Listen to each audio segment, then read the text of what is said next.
juga punya tugas pembuka kunci surga, pembuka kunci surga, pembuka kunci surga. Mereka goblok karepmu. Kita presiden pemersatu bangsa, cerdas, berani, militan. Kalau kita mau bicara tentang presiden, yang diadu tuh program. Nanti rakyat yang kemudian jadi bingung. Itu apa? Saya akan menjadi presiden sesuai konstitusi 2 periode. Tentu ini ya menjadi satu sinergi yang bisa mendorong terjadi situasi politik yang baru. Ini adalah ampas-ampas politik yang tidak pernah berhenti untuk menghasut rakyat dan menunggangi agama sebagai alat untuk membodohi rakyat demi ambisi-ambisi politik mereka. Egy Sujana mampu pimpin negeri dalam kerajaannya Allah, kerajaannya Allah, kerajaannya Allah. Saya menginginkan jabatan presiden, ingin segera cepat-cepat Jokowi mundur atau berhenti dari jabatannya. Saya presiden di Indonesia yang bisa berkuasa. Allah menitipkan pesan, Allah menitipkan pesan, Allah menitipkan pesan untuk pimpin negeri ini menjadi negeri makmur. Mencari pemimpin putra terbaik bangsa ini disederhanakan bagi saya juga tidak tepat. Bagaimana mau menyampaikan program kalau orangnya saja belum pasti? Nah ini kayaknya terburu-buru ya, nggak tahu mau ngejar apa, saya tidak tahu ya. Melakukan deklarasi resmi dukungan politik, terutama dari PKS ya, dari PKS itu Mardhani Alisera meminta beberapa sejumlah ketua umum partai untuk bicara tentang menerapkan syariat Islam.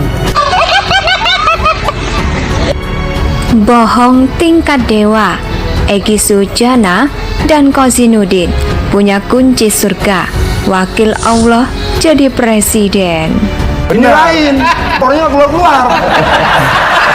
Saya terus terang yang merupakan orang paling ganteng dulu. Setiap gadis itu meminta, setiap gadis itu pasti kalau dilamar. Nggak mungkin. Nggak mungkin. Kenapa? Pembantu. 110 juta ya yang bersuara. Karena kita terlihat sekali ya. Yang salah apa nih? Data surveinya atau data dagangan dia? Mimpinya terlalu besar. Mimpi siapa? Ganti presiden, ganti sistem, Allahu Akbar, Allah Akbar. Saya belum punya. Presiden PKS sudah ada. Sudah ada. Calon presiden sudah ada. Sudah ada. Isinya program sehingga nanti akan ada. Monggo kawan-kawan Pak Mau Jokowi diganti dengan lagi. presiden dari PKS. Presiden siapa? Sebut saja namanya. Saya juga sedang menunggu tugas pembuka kunci surga. Khilafah itu ajaran Islam. Khilafah itu ada dalam koridor Pancasila. Yang mengatakan bahwa khilafah ini adalah ajaran Islam. Dari mana? Jangan kerdilkan Islam seolah-olah Islam itu mewariskan sistem politik yang penuh darah itu. Penuh dengan pembunuhan, penuh dengan penyelewengan, baik terhadap syariat maupun hakikat. Keliru sekali ketika ada yang menyatakan anugerah terbesar bagi bangsa Indonesia adalah Pancasila. Keliru. Justru anugerah terbesar ya bagi hidup kita juga bangsa kita, negeri ini, Indonesia adalah Islam. Yang jadi masalah begini sekarang, bahwa kemudian negara ini mau kita bawa kemana? Ada 2 pilihan, melangkah mundur atau melangkah maju. Pertanyaan saya, sekarang kelompok garis keras yang merusak ruang publik dan kebebasan publik sekarang ada di tim sukses mana? Kalau misalnya kubu Anda ini menang, saya kira terjadi turbulensi sejarah. Maksud saya bahwa ada tabrakan antara cita-cita baru dengan nilai-nilai lama yang melekat pada diri kalian. Mahfud MD mengatakan, hukum Islam itu apa?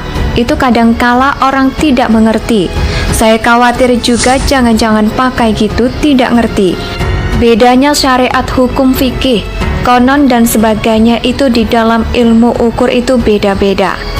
Ujar Mahfud MD. Sedang tinggi-tingginya ya, sudah kemetseret menegakkan khilafah. Dasar negara kita ini Tuhan, Tuhannya adalah Allah, Allah punya hukum, namanya hukum Islam. Itu harus diberlakukan.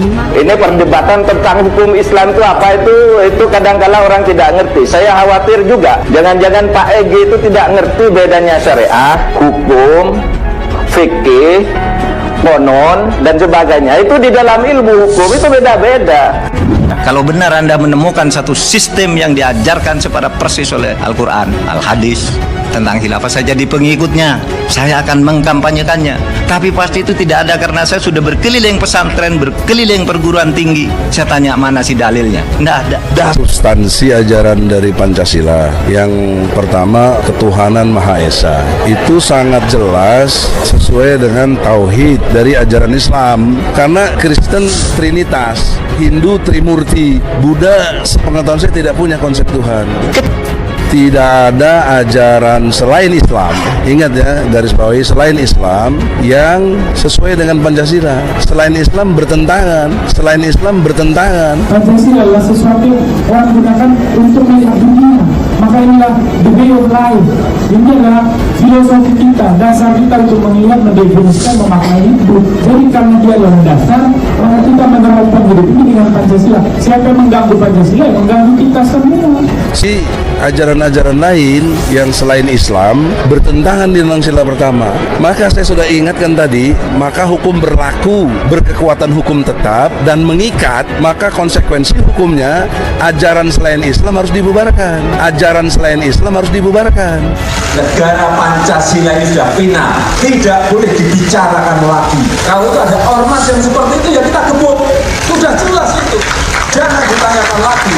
Tuhanan yang Maha Esa artinya negara ini karena multi agama, maka yang dinaikkan itu jangan teks salah satu agama, tetapi nilai universal dari seluruh agama ini kemas di dalam ideologi negara Republik Indonesia. Maka yang beda tidak usah dipaksa sama, tetapi yang sama jangan sekali-kali dibedakan. Maka rumusannya menjadi ketuhanan yang Maha Esa. Jadi umat Islam sudah menjamin kami yang punya wewenang, kami yang punya prosedur, kami yang punya keputusan. Betul? Betul. Takbir. Allahu Akbar. Takbir. Allahu Akbar. Allahu Akbar. Apa negara kita itu mau menjauhkan umat Islam dari agamanya? Berbangga dengan bendera Islam saja tidak boleh. Di mana letak kesalahan bendera ini? Ini kalimat mulia. La ilaha illallah Muhammadur Rasulullah. paling penting lagi, umat Islam akan membuat khilafah. Ini tanda kebangkitan umat Islam. Mujahid, mujahidah dari HTI. Itu lagi yang kita gebuk, kita tendang. Sudah dinyatakan sebagai organisasi terlarang, ada tatnya jelas sekali. Kalau ada yang keluar dari Pancasila, dari Undang-Undang Dasar 45, dari NKRI, dari kebinekaan kita, itu hal yang sangat fundamental sekali. Saya ingin membela bendera Islam, membela kalimat la ilaha illallah. Apa kalian tidak bisa baca, buta apa? Coba baca lagi. Ini bendera tauhid. Aliwa Ar-Roya itu semuanya bendera Islam. Patokan dasar dalam perjuangan Islam itu substansinya, bukan simbol-simbolnya, bukan namanya, bukan benderanya. Ustadz baru-baru saya rembes mengatakan ini bendera tauhid, menolak bendera tauhid berarti menolak la ilaha illallah. Goblok karepmu. Jadi kalau kita mau bicara berpikir itu pakai nalar yang waras sedikit saja. Ini nggak perlu cerdas. Ini bendera itu sudah menjadi bendera Islam dan simbol perjuangan Rasulullah sejak Rasulullah dahulu diutus. Sekarang saya mau tanya kepada kalian yang beragama Islam, apa salah bendera tauhid itu? Begini, bagaimana sistem pemerintahan kita, dasar negara kita itu harus diganti. Itu salah enggak? Salah kan? Salah enggak? Itulah radikalnya. Kok kalian begitu jahat sekali gitu terhadap bendera tauhid ini? Begitu merendahkan sekali kalian dengan bendera tauhid ini gitu. Apakah dia tidak dikaruniai oleh Allah akal untuk berpikir? Afala tatafakkarun, afala ta'qilun? Apa kalian tidak mikir? Sejak kapan ada bendera tauhid? Kalau itu bendera kaum muslimin, mestinya semenjak dulu bendera itu ada. Redaksi HTI-nya di mana? Kalau ini dianggap bendera HTI. Lagi pula kalau ini bendera HTI, apa sih salah HTI? Ini kalimat mulia. La ilaha illallah Muhammadur Rasulullah. Nah kalau kita dipaksa menjauh dari agama kita, menjauh dari kalimat tauhid, ini kan sama saja ingin menjauhkan umat Islam dari agamanya.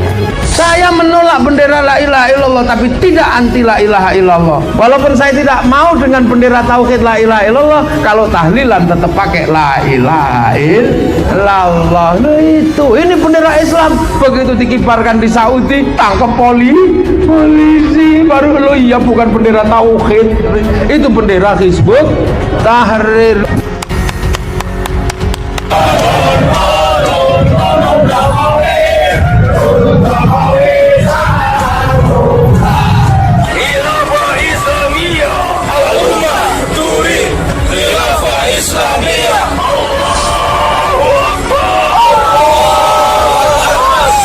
Saya punya bendera tauhid banyak macam-macam. Nggak pernah saya melarang bendera tauhid. Tetapi bendera tauhid yang disalahgunakan untuk menekan orang lain, untuk menjelekkan orang lain, itu yang saya lawan. Barangkali Indonesia ini akan diruntuhkan. Ini zamannya Pak Jokowi. Presiden kita bagaimanapun juga harus kita jaga. Allahumma sholli ala Muhammad. Jangan kita untuk berkhianat kepada pemerintahan yang sah yang sudah kita sepakati. Negara Arab itu runtuh, Libya, Libanon, Irak, Syam, semua masyarakatnya dihasut untuk menggulingkan pemerintahan yang Khilafah Islam. Al-Ummah turid khilafah Islamiyah.